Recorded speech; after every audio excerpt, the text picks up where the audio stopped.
Hello all, it's the 28th of August 2016, it's Dan here from Essex, United Kingdom. So what I'm going to talk to you guys about today is a little bit about the backyard orchard that I'm currently planning and some factors I think you should consider if you want to do the same. So basically the first thing you need to consider is what fruit will grow in your country. For example, there's no use me trying to set a mango tree outside here in the garden in a climate like the UK, because it simply won't work. The tree will just die. That's if you can even get hold of a mango tree anyway. You probably could, but it would be a little bit on the expensive side. So that's one thing you've got to consider. You've got to think also, what fruit do you like? So if you really have a taste for Victoria plums, it would make sense to set a Victoria plum tree. If you have a taste for James Grieve apples, it would make sense to set a James Grieve apple tree. Now, the other thing you've got to consider is the size of your garden, because of course you don't want to go setting a tree that's going to be huge in a small garden. You need to research a little bit about rootstocks. For example, if I said to you M11, M26, M27 and M11, would you guys know what I was talking about? Some of you would, but these are rootstocks commonly used for apples, and if you have a relatively small garden such as this one, you would not want to be setting an M11 because you would end up with a monstrous tree, probably far too big for the garden. Although you could prune it to keep it in check, but it would be a lot of work, and also you've got to think about roots going under buildings, etc., and causing damage, so you don't want to be doing that sort of thing.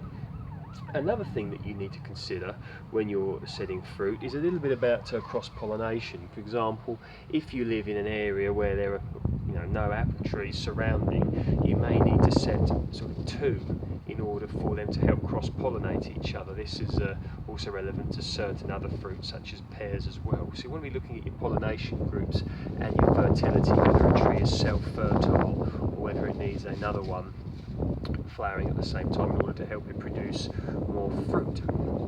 So let's have a little look at what I'm going to do. Now I'll just show you what we've got here. So you can see this fence here has been recently painted. So this is the sort of thing that we're dealing with, okay? A relatively blank canvas garden, south facing, which is very good. But certainly not a lot going on here, as you guys could see. I think you get the picture. So you can see what we've got here, look. So we've got a fence, which does get very warm, obviously, due to the south-facing position. And there was some trees here, took these down. Now these are going to be cut down further and probably stump ground. I'm going to use a stump grinder to get these out. Another one here, and another one here. And this is where I am considering to put my backyard orchard. So what I'm thinking is a tree here and a tree here. Maybe a dwarf tree here, although we are starting to get a little bit close to the house. But I've got to be sort of thinking about these sorts of things. There is also the potential, as I stated earlier, for using dwarf rootstocks or even something like minarets, which I believe are grown on M27. So I could maybe erect some sort of structure here and have espaliers or something like that. You know, espaliers are a great option, or minarets. Dwarf rootstocks, these are brilliant if you want to have many varieties in a small space. I suppose this is about 10 metres long, this garden here, and I could probably get at least two decent sized trees here, or I could probably get several trees on dwarf rootstocks, but of course you've got to be looking at your cost. What is your budget? This is what you need to be considering. You know, it's also very easy to go and buy a load of cheap trees, and you may do well out of them. I've noticed a lot of these budget places now sell trees at the early parts of the year, and these may well be good. In fact, I can certainly say some of them are, because I purchased some before, but you may also get a load of rubbish as well. So you want to be researching. Of course, even expensive stuff can be rubbish. My message basically is research thoroughly what you're going to set, because You know, a tree is a long-term investment. Yeah, a tree is a long-term investment. You know, you may get some fruit in the first few years, but it'll probably take a few sort of years in order to get really going. So you don't want to be, you know, sort of thinking, oh, you know, you want to be thinking, how's this tree going to do, and is it in the right place? You need to ensure they're not too close together. You need to research how big they're going to get, their spread, etc., etc., their height, you know, that sort of thing. So, for example, you know, you could be eating fruit from this tree in 20 years' time, or, you know, your relatives could be eating from this tree in a very, very long time. I don't want to get too morbid, but my grandfather, for example, has got an apple tree in his garden, and that's been there well over 100 years. So the people that lived there before him were eating from that, and this is what you've got to be thinking of. You know, these beautiful old trees that we see, we need to be setting them because, you know, for future generations we need to be preserving them.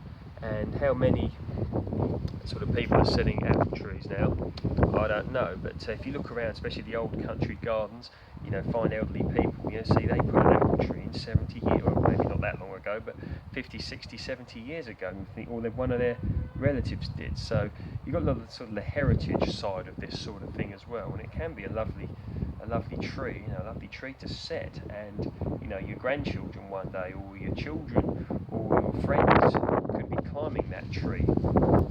So, wow, you know, I set that. So many things to consider when setting a backyard orchard. One thing that I could say is, let's say you have a taste for plums. You could maybe set a Victoria plum and an opal plum, opal ready 2 weeks before Victoria. So of course that's one thing that you could be looking at. What else is there that's worth sort of mentioning?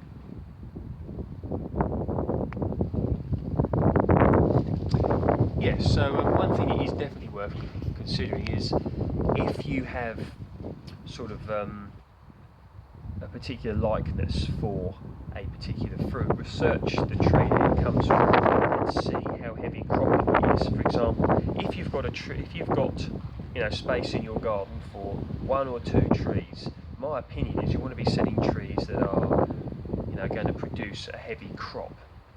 Because if you can only fit 1 or 2 in, then, and if you've got a tree that only produces a light crop, then to me that's sort of like taking up space which could be used, you know, better. I know I keep going on about them, but if you take an apple tree such as James Green's, you know, a good reliable tree, you know, you're going to hopefully get good crops every year once the tree is mature. But certain other varieties, such as I believe it's Irish peach, although it's ready very early in the year, it's a very light crop, don't keep very well. So you want to be thinking. Another example would be, let's say you could even, if you have a taste for relatively rare fruits, if you say quinces, for example, most people nowadays don't even know what they are, and it's hard to find the trees. So what you could be thinking of is you could set yourself a quince. You know, you could set something that's not readily available, so you've got your own supply, or a medlar, something like that. So these are just a few things to consider. You need to check out your soil quality as well. You might need to enrich it a little bit with some well-rotted manure, you know, cardboard, that sort of thing, fish blood and bone, so your soil's relatively mature. For example, not mature, sorry, good quality. For example, over here, these trees have obviously been sucking the nutrients out of the ground. So before I go setting any sort of trees, I will be researching thoroughly what nutrients that the trees I'm going to put there need, and ensure that they can lay their roots on it, so to speak, by enriching the soil with what I stated earlier. So I hope that helps. Get thinking, and backyard orchards are the way forward if you can. Don't set trees too close to your house, certainly not large ones anyway. Research the size and spread, research your rootstocks, research your varieties, and if anyone out there is listening, check out an excellent YouTube channel, the Stephen Hayes Fruitwise. Take care, speak soon.